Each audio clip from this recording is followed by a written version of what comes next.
के तपाईँले कहिल्यै बादलभन्दा माथि उभिएर सूर्योदय देख्नुभएको छ? यदि स्वर्गको कुनै झलक काठमाडौँ नजिकै देख्न मन छ भने त्यो कहाँ होला?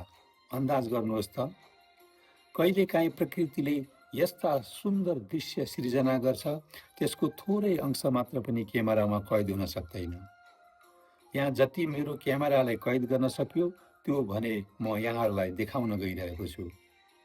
नेपालको यस्तो ठाउँ जहाँ मानिसले बनाएका घर होइन, प्रकृतिले बनाएका सय थम्काहरू यत्रतत्र सर्वत्र देखिन्छन्।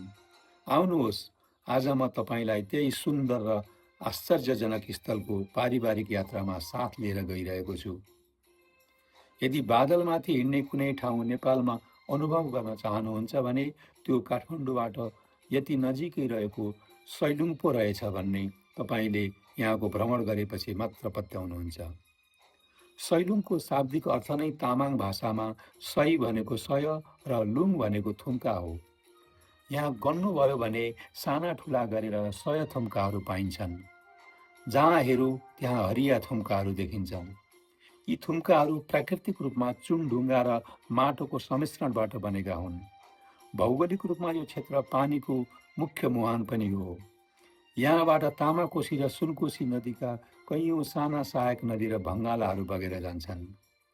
सैलुङको मौसम यति छिटो बदलिँदो रहेछ कि एकैछिनमा आँखै अगाडि कुहिरोले ढाकेको अनि फेरि एकैछिनमा निलो आकाश देखिने अद्भुत अनुभव हुन्छ।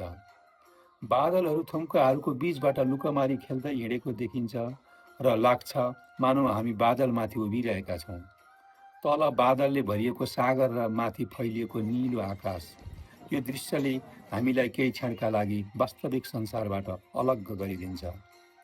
एकचोटि यहाँको अवलोकन गरेर यसको आनन्द लिएपछि मात्र अनुभव गर्न सकिने रहेछ। हाम्रो मनमा उठिरहने तरङ्ग जस्तै यहाँको मौसम यति चञ्चल देखिन्छ, घरि बादलले ढाक्छ र घरि घाम लागिरहेको हुन्छ, केही पत्तै नपाइने। चीनको ग्रेट वालको झझल्को दिने गरी बनाइएको यहाँको 1 किलोमिटर लामो उकालो सिँढीले सैलुङ गन्तव्यको थालनी गर्दछ। उकालो चढ्दा सास फुल्ने र धेरै थकान महसुस हुनेहरूका लागि यही सिँढीले सैलुङको थुम्कामा जान सक्ने नसक्ने तय गर्छ।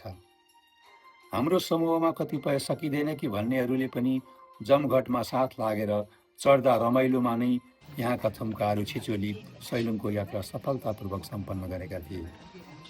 समुद्री सतहबाट करिब 3146 मिटरको उचाइमा रहेको सैलुङ क्षेत्र बहुमूल्य जडीबुटीहरूको भण्डार हो।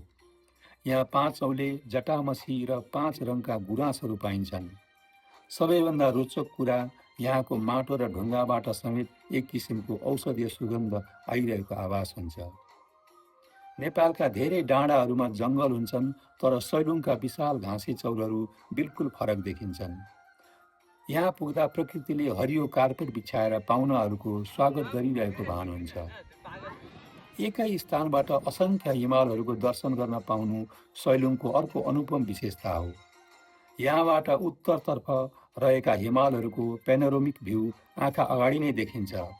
मौसम सफा हुँदा यहाँबाट गौरीशङ्कर हिमाल, जुगल हिमाल, गणेश हिमाल, सगरमाथाका केही टाकुराहरू, लाङटाङ हिमाल सहित अन्नपूर्ण हिमश्रृङ्खलाका हिमालहरू प्रष्ट रूपमा देख्न सकिन्छ। सैलुङ हिन्दू र बौद्ध धर्मावलम्बीहरूको साझा आस्थाको धरोहर हो। हिन्दूहरू यसलाई सलुङ्गेश्वर महादेवको वासस्थान मान्छन् भने बौद्ध धर्मावलम्बीहरू बुद्धले पाइला टेकेको पवित्र भूमि मानेर यहाँका थुम्काहरूलाई प्राकृतिक स्तूपका रूपमा पूजा गर्छन्। सैलुङ क्षेत्र चौरी पालनका लागि पनि प्रख्यात छ। पृष्ठभूमिमा सुनिएको सङ्गीत, कुन्ती मुक्तानले गाउनुभएको प्रसिद्ध गीत माथि माथि सैलुङ्गेमा चौरी डुलाउनेलाई यहीँको सेरोफेरोलाई लिएर बनाएको हो। यहाँ पुग्दा समयको गति सुस्ताएको, सबै चिन्ताबाट मुक्त भई मन हलुका भएको र कोलाहल अनि भिडबाट उक्ताएको जीवनले प्रकृतिसँगको सम्बन्धलाई नजिकबाट पुनर्जीवित गरेको भान हुन्छ। सैलुङतर्फ जाँदा बीचबाट एउटा बाटो महादेव गुफातर्फ जाँदो रहेछ, जहाँ एउटा सानो ओडार जस्तो जसलाई धर्म ढोकाको रूपमा लिइन्छ। स्थानीय विश्वास अनुसार पाप नगरेका मानिसहरू मात्र त्यो साँघुरो ढोकाबाट छिर्न सक्छन्। हामी सँगै लाममा हिँडेकाहरूमध्ये कति मानिसहरू आफ्नो भाग्य अजमाउन त्यहाँ गइरहेका थिए। यहाँ आएपछि मात्र आभास भयो सैलुङ केवल एउटा मन बहलाउने गन्तव्य मात्र होइन रहेछ। यो त प्रकृतिसँग प्रत्यक्ष संवाद गर्ने अवसर पनि रहेछ। कहिलेकाहीँ महँगा रिसोर्टहरूभन्दा खुला आकाशमुनि परिवारसँग बिताएको एक दिन धेरै मूल्यवान भएको अनुभूति यस यात्राले दिइरहेको थियो। दोलखा, रामेछाप, सिन्धुपाल्चोक तीनवटा जिल्लाको सङ्गम स्थलका रूपमा रहेको सैलुङ काठमाडौँबाट 130 किलोमिटरको दूरीमा रहेको छ। अरिनीको राजमार्ग हुँदै मुडे पुगेर त्यहाँबाट भित्री सडक समातेर बाँधखोर हुँदै सैलुङको फेदी कालापानीसम्म गाडी वा मोटरसाइकलमा सजिलै पुग्न सकिन्छ। फेदीबाट करिब 30 देखि 45 मिनटको पैदल उकालो हिँडेपछि मुख्य थुम्काहरू सुरु हुन्छन्। हाम्रा पारिवारिक सदस्यहरू लगायत केही मनमिल्ने साथीहरू मिलेर यो यात्रा तय गरिएको थियो।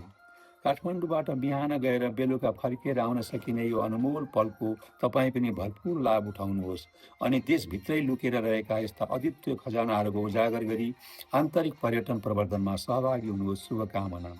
यो भिडियो तपाईँलाई कस्तो लाग्यो? राम्रो लागेमा एक लाइक गर्न अवश्य पनि नभुल्नुहोला। तपाईँको दिन शुभ रहोस्। धन्यवाद।